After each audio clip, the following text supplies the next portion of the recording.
بسم اللہ الرحمن الرحیم۔ السلام علیکم۔ روزانہ واقعات سننے کے لیے اس چینل کو سبسکرائب کریں۔ خیر المجالس میں منقول ہے کہ ایک مرتبہ کچھ حاسدوں نے سلطان قطب الدین کے سامنے حضرت خواجہ نظام الدین اولیاء رحمۃ اللہ علیہ کی بدگوئی کی اور آپ کی طرف سے اس کو ایسا بہکایا کہ وہ سلطان قطب الدین کو بہت برا بلا کہتے ہیں۔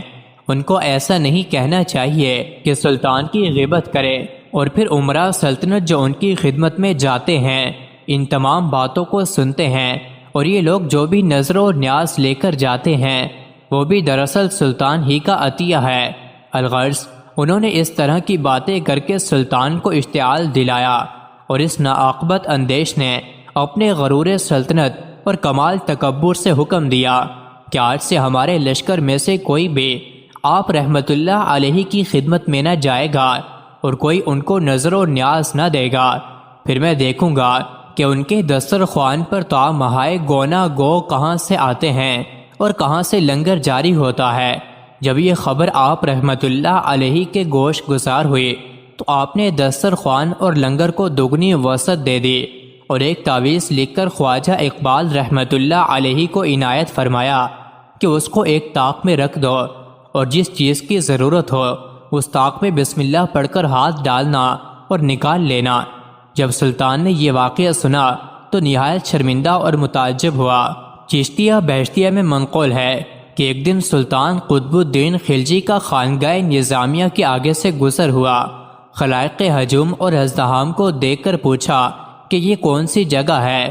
لوگوں نے بتایا یہ حضرت خواجہ نظام الدین اولیاء رحمت اللہ علیہ کی خانگاہ ہے۔ سلطان قطب الدین خلجی یہ بات سن کر رنجیدہ ہوا اور کہا کہ ان سے کہو کہ میرے شہر سے چلے جائیں یا پھر کوئی کرامت دکھائیں۔ پھر اسی وقت سلطان قطب الدین خلجی کے پیٹ میں درد ہوا اور لمحہ بلمحہ بڑھتا چلا گیا، یہاں تک کہ محل میں پہنچ کر طبیبوں نے اس کا علاج شروع کر دیا، مگر ان کے علاج کا کچھ نتیجہ نہ نکلا۔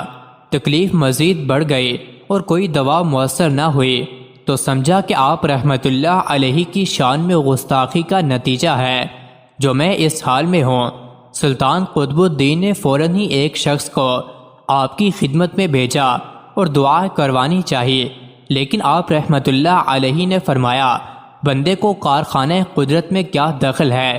وہ شخص واپس لوٹ گیا اور سلطان قطب الدین خلجی کو حضرت خواجہ نظام الدین اولیاء رحمت اللہ علیہ کا جواب بتایا۔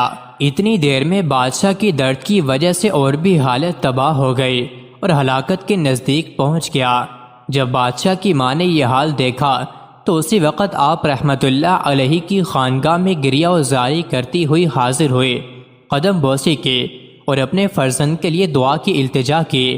آپ رحمت اللہ علیہ نے فرمایا اگر بادشاہ اپنی خاص مہر سے دہلی کی سلطنت اس فقیر کے نام لکھ دے تو وہ کاغذ اور سلطان کا قرورہ لے کر حاضر ہو۔ سلطان قطب الدین خلجی کی والدہ اسی وقت گئی اور سلطنت کا کاغذ تیار کر کے ماہ قرورہ لے کر حضرت خواجہ نظام الدین اولیاء رحمت اللہ علیہ کی خدمت میں حاضر ہوئی۔ آپ رحمت اللہ علیہ نے وہ کاغذ اس قرورے میں ڈال دیا اور فرمایا درویش کے نزدیک دہلی کی سلطنت اس پیشاب کی مانند ہے۔ پھر حضرت خواجہ نظام الدین اولیاء رحمت اللہ علیہ نے سلطان قطب الدین خلجی کے لیے دعا فرمائی اور وہ تندرست ہو گیا۔ مزید ایسے ہی ویڈیوز کے لیے چینل کو ضرور سبسکرائب کریں۔